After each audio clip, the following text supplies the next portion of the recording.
So today we're going to talk about what are the causes of low blood pressure. Now, someone's goal might be to achieve low blood pressure, but there's a point where it becomes too low and you feel dizzy and you don't quite feel right. So we're going to discuss the different reasons for that. Number one, postural hypotension. This is a condition where you stand up too fast and you feel dizzy and you have to sit down. A lot of people have experienced this, especially if let's say you just stopped working out after you went for a jog and it was really hot outside, so you're slightly dehydrated, and let's say you didn't sleep that well, and let's say the night before you went out drinking and you're a little hungover. Well, you're probably going to have this right here. And what's happening is a part of the nervous system called the autonomic nervous system is not adapting for this positional change when you stand up, and you lose oxygen. So some people can even faint. Now, there's a very severe version of that called POTS, which I did a video on, and I put a link down below. And this is really low vitamin B1.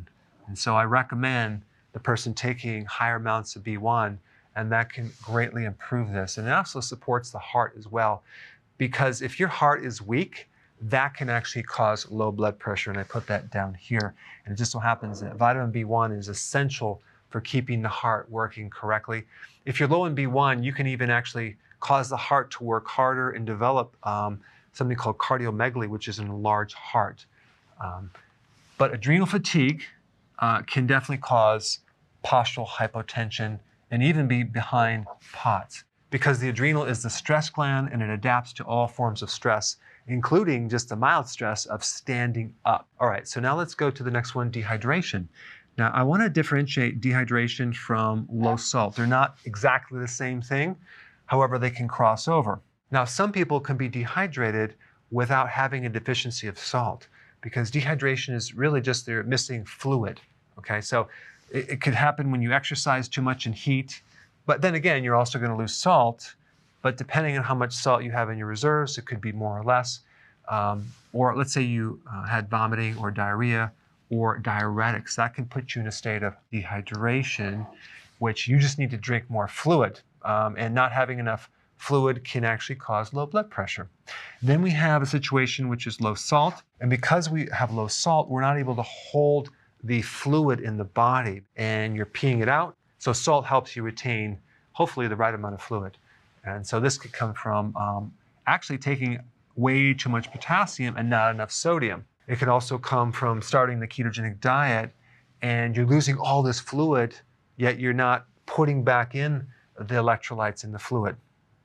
Also, exercising and just sweating out a lot of these electrolytes, because when you sweat, you're going to sweat out more sodium than potassium, but you are going to sweat out both of those electrolytes. All right, the next one is Addison's. This is a real severe adrenal condition. It's autoimmune, where the adrenal glands are just not working anymore, and you're getting a massive sodium deficiency, because the adrenals, specifically aldosterone, is needed to retain salt.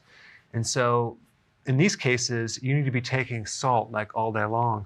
And part of this is related to anemia too. So if you're anemic, you can have low blood pressure. That could be low iron, it could be low B12, it could be other things as well. Then number 7, postprandial. That means after you eat, the blood pressure drops. Now, remember when I talked about the autonomic nervous system?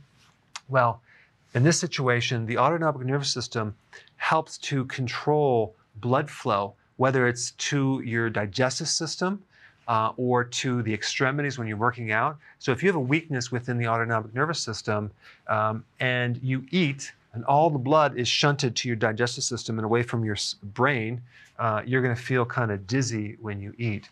And that just means you have a weakness within the autonomic nervous system.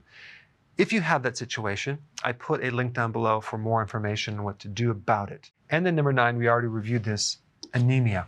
Now, one last thing about this postural hypotension.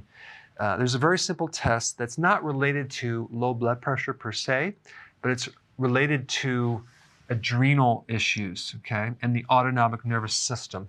So what you do is you take your blood pressure sitting down, okay? It should be 120/80. And then you take your blood pressure when you're standing, okay? And you're looking at, primarily with this test, the top number. It normally should go up to adapt for gravity stress, right? Well, if your adrenals are weak, it'll drop down. If it drops down to 6 to 10 points, then there's definitely an issue with the adrenal gland because the adrenal gland is not adapting to that stress. And then you can actually further investigate what could be behind that. All right, thanks for watching.